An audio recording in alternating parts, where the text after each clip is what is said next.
Janaki versus state of Kerala എന്ന സിനിമയ്ക്ക് Janaki V versus state of Kerala എന്ന രീതിയിലുള്ള പരിഷ്കാരം വരുത്തി സെൻസർ ബോർഡിന് സമർപ്പിച്ചതിന്റെ അടിസ്ഥാനത്തിൽ പ്രദർശനാനുമതി ലഭിച്ചിരിക്കുന്നു. സിനിമയുടെ പുതിയ പതിപ്പിന് സെൻസർ ബോർഡ് പ്രദർശനാനുമതി നൽകി. വിനയരാജ് വിവരങ്ങൾ നൽകുന്നു. എപ്പോഴായിരിക്കും ഇനി ഈ പ്രദർശനാനുമതിയുടെ അടിസ്ഥാനത്തിൽ റിലീസ് ഡേറ്റ് പ്രഖ്യാപിച്ചിട്ടുണ്ടോ?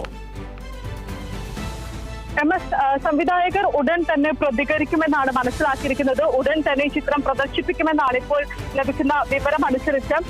ഏറെ കോളിളക്കം സൃഷ്ടിച്ച ഒരു പേരായിരുന്നു Janaki versus state of Kerala എന്നുള്ളത്. ഈ പേര് ജാനകി എന്ന പേര് പരാമർശിച്ചത് മൂലം തന്നെ നിരവധിയായിട്ടുള്ള വിവാദങ്ങളായിരുന്നു തുടർന്ന് ഉണ്ടായിട്ടുണ്ടായിരുന്നത്. നേരത്തെ ഈ സിനിമയുമായി ബന്ധപ്പെട്ടുകൊണ്ട് തന്നെ പ്രദർശനാനുമതി നൽകാത്ത ഒരു സാഹചര്യം അടക്കമുണ്ടായിരുന്നു.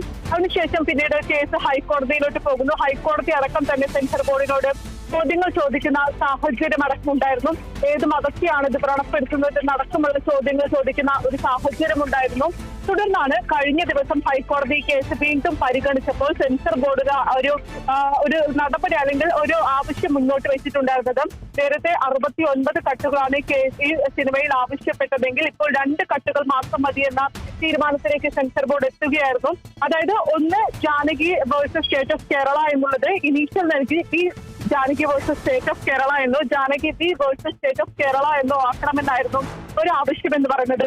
പിന്നീട് രണ്ടാമതൊരു ആവശ്യം മുന്നോട്ട് വെച്ചത് ഈ കോടതി രംഗങ്ങളിൽ ഉപയോഗിക്കുന്ന ജാനകി എന്ന പേര് ഉപയോഗിക്കുന്നുണ്ട്, അത് മ്യൂട്ട് ചെയ്യണമെന്നൊരു ആവശ്യവും മുന്നോട്ട് വെച്ചിട്ടുണ്ടായിരുന്നു. അത് പിന്നീട് ഈ സംവിധായകർ അംഗീകരിക്കുകയായിരുന്നു. തുടർന്ന് കഴിഞ്ഞ ദിവസമാണ് ഇതുമായി ബന്ധപ്പെട്ടുകൊണ്ട് തന്നെ പുതിയ എഡിറ്റ് ചെയ്ത പതിപ്പ് റീ എഡിറ്റ് ചെയ്ത പതിപ്പ് സെൻസർ ബോർഡിന് മുന്നിലേക്ക് സമർപ്പിച്ചിട്ടുണ്ടായിരുന്നത്.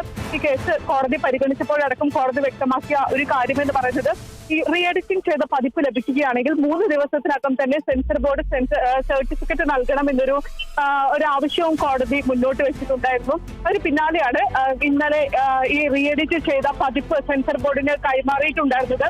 ആ പതിപ്പാണിപ്പോൾ പതിപ്പ് കണ്ടതിന് ശേഷമാണ് ഇപ്പോൾ അംഗീകരിച്ചിരിക്കുന്നത്. ഈ പ്രദർശനാനുമതി നൽകിയിരിക്കുന്നത് റീ എഡിറ്റ് ചെയ്ത പതിപ്പിന് CPFC അംഗീകാരം നൽകിയിരിക്കുകയാണ്. മെയിൻ ജേലയാണ് ഈ അല്ലെങ്കിൽ പ്രദർശനാനുമതി നൽകിയത് അറിയിച്ചിട്ടുണ്ടായിരുന്നത്. ഇനി സംവിധായകരാണ് ഈ ചിത്രം എപ്പോൾ പ്രദർശിപ്പിക്കണമെന്നൊരു കാര്യത്തിൽ ഒരു തീരുമാനം എടുക്കേണ്ടത്. ഉടൻ തന്നെ പ്രദർശിപ്പിക്കുമെന്നാണ് ഈ സംവിധായകരടക്കം തന്നെ വ്യക്തമാക്കിയിരിക്കുന്ന ഒരു കാര്യം എന്ന് പറയുന്നത്. ഈ JFK സിനിമ വിവാദം ഉണ്ടായത് മുതൽ തന്നെ നിരവധിയായിട്ടുള്ള ആളുകളാണ് ഈ സിനിമയിൽ എന്താണ് ഉള്ളത് എന്നുള്ളൊരു ആകാംക്ഷ എല്ലാ ജനങ്ങൾക്കും ഉള്ളതാണ്. ഇനി സിനിമ പ്രദർശിപ്പിക്കാൻ അല്ലെങ്കിൽ സിനിമ പ്രദർശിപ്പിക്കാനുള്ള ഒരു നടപടിയിലേക്ക് അടക്കം തന്നെ ഇനി സംവിധായകരടക്കം തന്നെ കടക്കുകയാണ്. ഉടൻ തന്നെ സംവിധായകരുടെ പ്രതികരണങ്ങൾ ലഭിക്കുമെന്ന് തന്നെ പ്രതീക്ഷിക്കാം. ശരി, Janaki V versus state of Kerala എന്ന പേരിൽ സിനിമ പുതിയ രീതിയിൽ സെൻസർ ബോർഡിന് നൽകിയതിൻ്റെ അടിസ്ഥാനത്തിൽ സെൻസർ ബോർഡ് പ്രദർശനാനുമതി നൽകിയിരിക്കുന്നു. റിലീസിൻ തീയതി അടക്കമുള്ള കാര്യങ്ങൾ സിനിമയുടെ അണിയറ പ്രവർത്തകർ അധികം വൈകാതെ സൂചിപ്പിച്ചേക്കും.